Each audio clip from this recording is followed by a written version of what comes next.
Thank you. I have the singular privilege of inviting retired Colonel Dr. Kizza Besigye, head of People's Front for Transition, to address us. You're welcome, sir.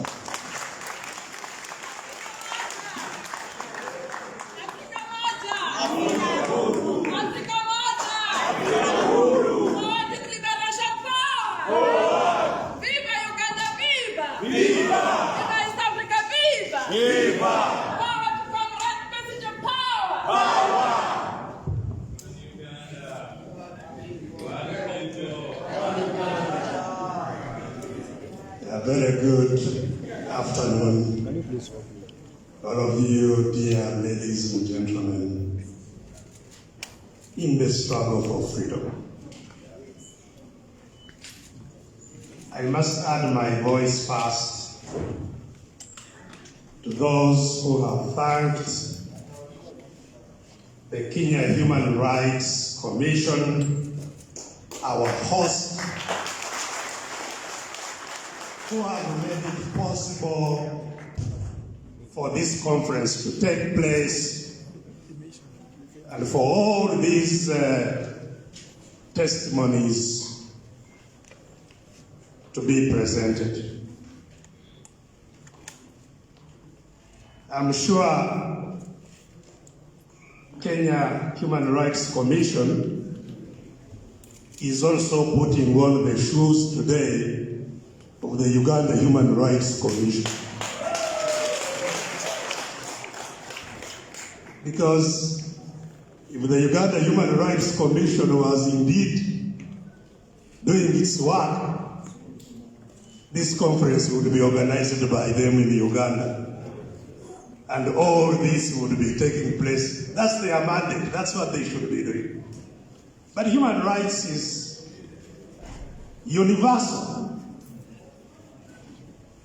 Abuse of human rights anywhere is abuse of human rights everywhere. And so we thank the Kenya Human Rights Commission for stepping forward to present to the world the Accountability Conference on Human Rights of Uganda.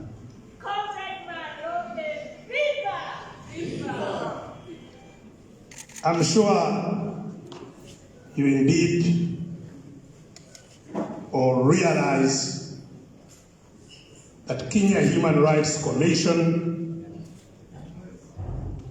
was in fact moved and has worked closely with the National Unity Platform of Uganda in organizing this and providing this platform for the exposure of these terrible situations that are taking place in Uganda. So I think we have to thank the National Unity Platform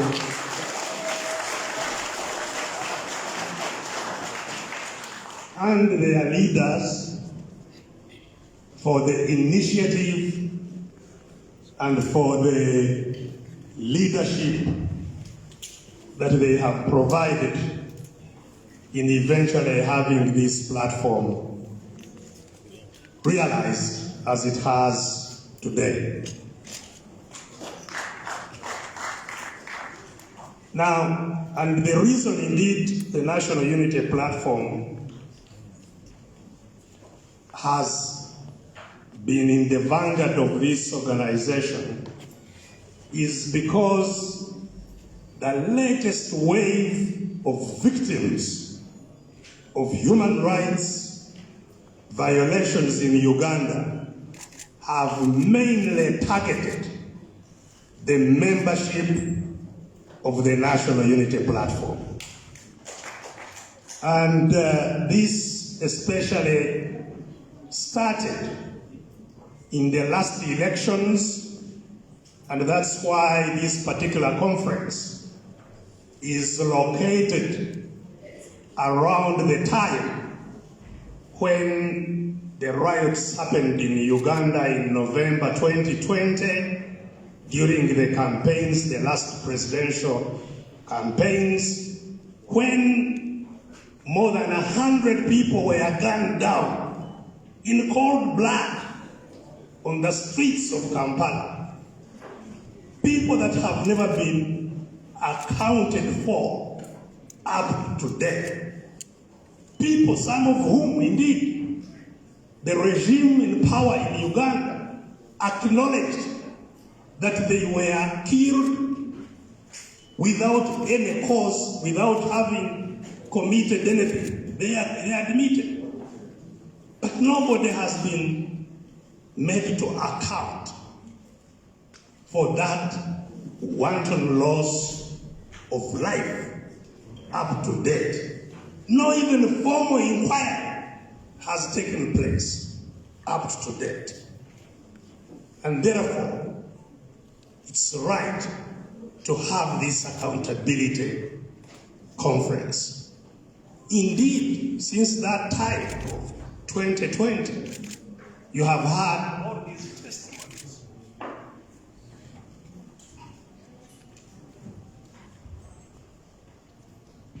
Thank you. You've had all these testimonies talking about the continuation of the impunity, the violations, the heinous crimes that are committed in broad daylight, quite often on camera,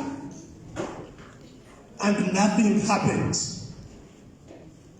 It's that impunity that must be drawn, the attention of which must be drawn to the whole world, and that the whole world must start demanding for action, for accountability of all the abusers that have caused all this to happen. And I have said that this is indeed the latest wave, the wave of abuses of 2020 going forward. But as Dr. Mona presented in the keynote address this morning, the waves of human rights abuses that have taken place in Uganda before this one are many, in fact, have been continuous. You were told about the abuses that started in the 60s, shortly after independence. The abuses that happened in the 80s. They are in the 70s, of course, during Idi Amin's time, which is still the most noted abroad. They don't know that they have been by far superseded since. There are far more vicious means roaming the streets of Uganda. And so, this is just the latest wave. Indeed, some of us, I never set out to be in politics or even to be an activist. I was a medical doctor. The last time I have been telling people, I came to Nairobi. I went to the bush from Nairobi here where I was working as a medical officer.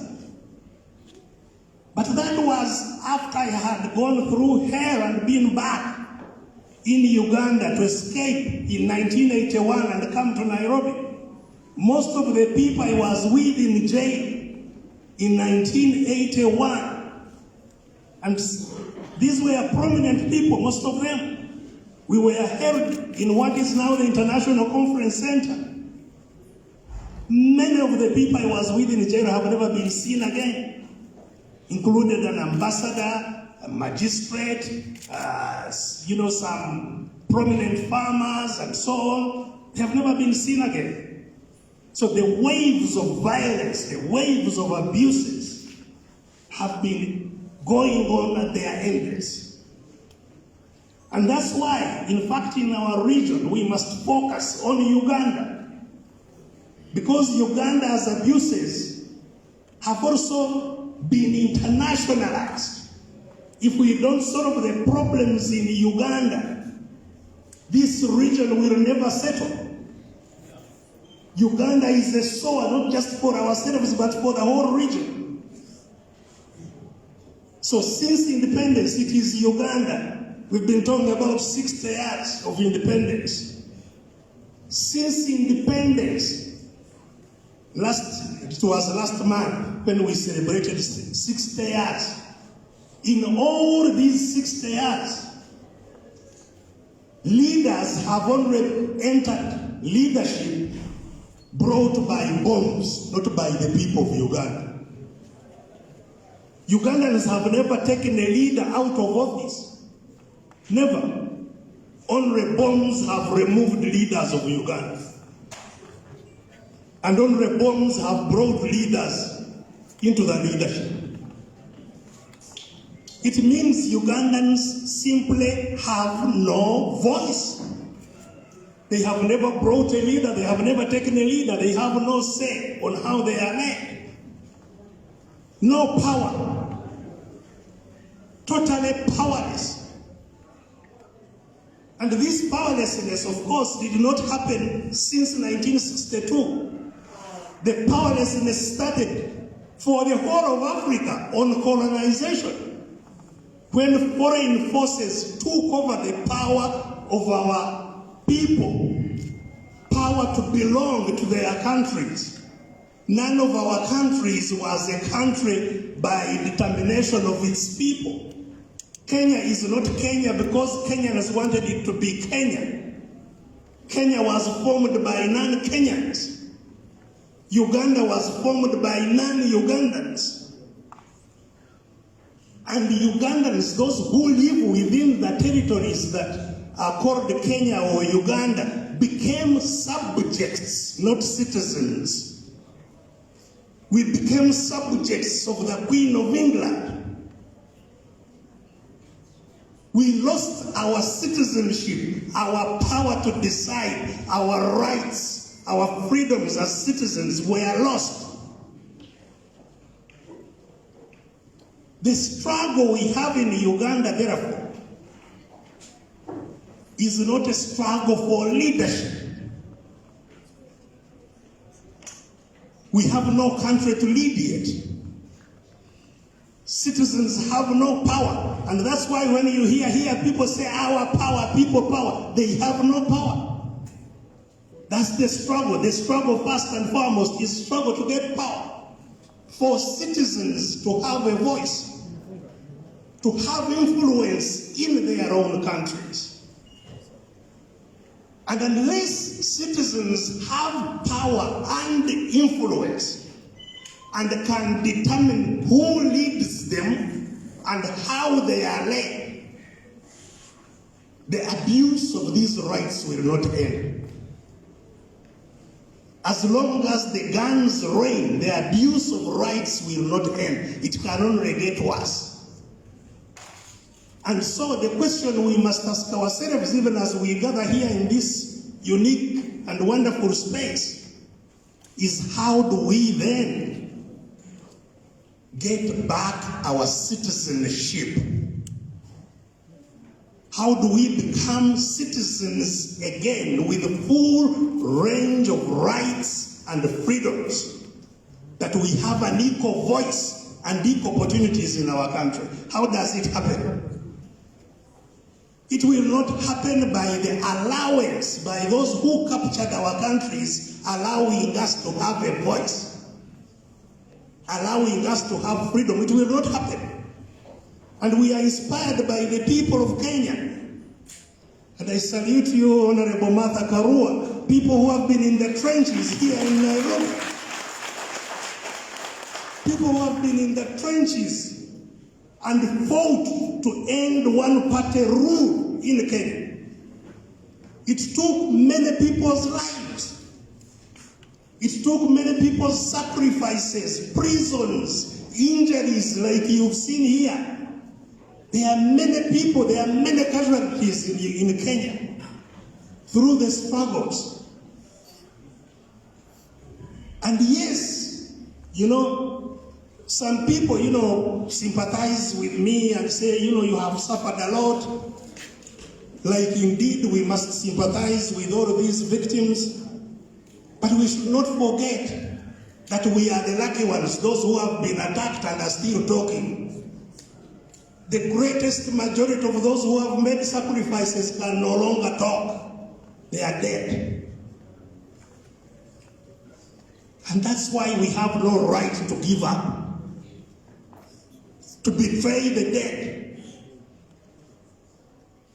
That's why it's our duty to make sure that we regain citizenships of our countries. We regain the power of our countries. And it will take two things to happen for our citizens to regain their citizenship. First of all, we must work over time to change their minds that have been enslaved, to liberate their minds through both talking to them and providing the right examples. We must show them that yes, it's possible to stand up against these despots, that we can stand up to them.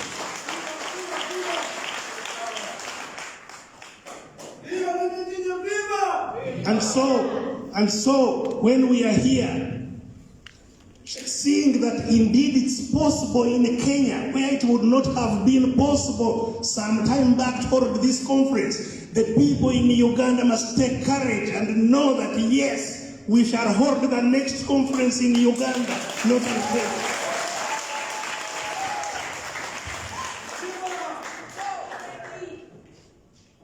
So we must awaken all our citizens to their duty to assert their will to become citizens. Because, sometimes many people ask me, but how are we sure that you Besigye saying all these things, if you got power, you do not do what the other ones have done? There is absolutely no guarantee. Museveni used to say these same things. We believed him, that's why we followed him to the bush. We didn't know the Museveni inside. That there was, somebody in a sheep's skin. That there was a real leopard inside there. You'll never know, except God is the one who sees the hearts. The guarantor for democracy, the guarantor for people, for leaders doing what people want, must be the power within the people to cause them to do what they want. And if they don't, they must have power to throw them away. Leaders will do what they must do because once they know that if they don't, those whom they are leading have power to throw them out, have power to sanction them. If they know you can do nothing, they will do whatever they want. Or those who act properly will be simply doing so on their own volition because they are good people. But we shouldn't just leave it to the individual goodness. Leaders must do what the people want, and if they can't, the people must have the power to cause them to account. Accountability happens when people have power, not when leaders are good. Whether you are good or not, you must account to the people. So we must wake up the Ugandans. But secondly, having woken up Ugandans, the struggle to overcome those that have captured our countries, hold all power, hold all our wealth, because they control, like they control our rights, they control all our wealth. They can use our money to do whatever they want. In order to overcome them, all of us who are captives must unite and face the the problem all of us together and advance hand in hand. We must advance hand in hand, all of us face it. And once we do so, nothing will stop us. And we should build that spirit right here. Struggle for freedom is not partisan. You cannot struggle for freedom as, this party, that party. No, we must all be a party of the oppressed against our oppressors. And, here there are many parties, the People's Front for Transition, which as you heard, come from, consists of quite a number of political parties, including representatives, the party that was in power at independence, Uganda People's Congress. And we have one of their leaders here, the Honorable Isha Oto. There he is.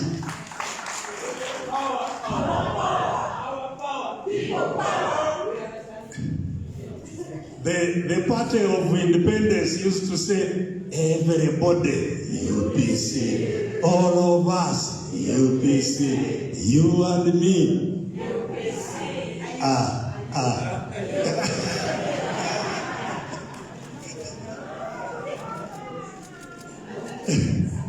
Yes, it can't work as just UPC. We have here the Justice Forum, JEMA.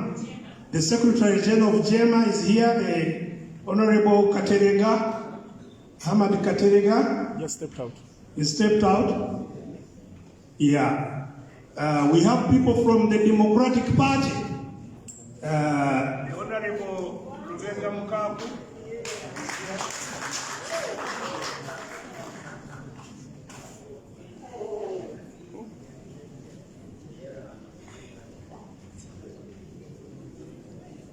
Seems my voice is a bit of a problem for this. Yes, so I think I must conclude my remarks. Really to reiterate my thanks to the Kenya Human Rights Commission, to the National Unity Platform for creating this space, but that we must come out of here not just lamenting, sympathizing with ourselves and our suffering. This suffering there's still more suffering ahead, far more. As I have said, this is the latest wave. When we were in the bush, 5 years we were in the bush with General Muntu, 500,000 people died. 500,000 Ugandans died. And their skulls are now piled in monuments in the war area. Those are the victims we are talking about. They are littering the whole of our country. So we have no time to lament, to sympathize with ourselves. Yes, we must use this platform to call on the international community to do its role, to stand with the people of Uganda. We don't want them to replace us. Our freedom and our rights is our primary responsibility of the people of Uganda. But the international community has a duty to stand with us against the oppressors and the abusers of rights in Uganda. And many are still romanticizing with the criminals that lead our country. And we must call them out. We must call them out to stand with the people of Uganda. And this is the platform to do so. So thank you very much. Thank you, Kenya, for leading the way. Thank our brothers and sisters, Martha, in Kenya for showing the way. You are not out of the woods yet. You are not out of the woods. Kenya's democracy hasn't yet been consolidated. Anything can happen to it. And some dangerous signs are already popping their heads. You heard of a leader who was saying term limits should be removed. Those kinds of voices must be hit on the head at the beginning so that they don't have time in the morning. So thank you very much, and may God bless all of you. Thank you.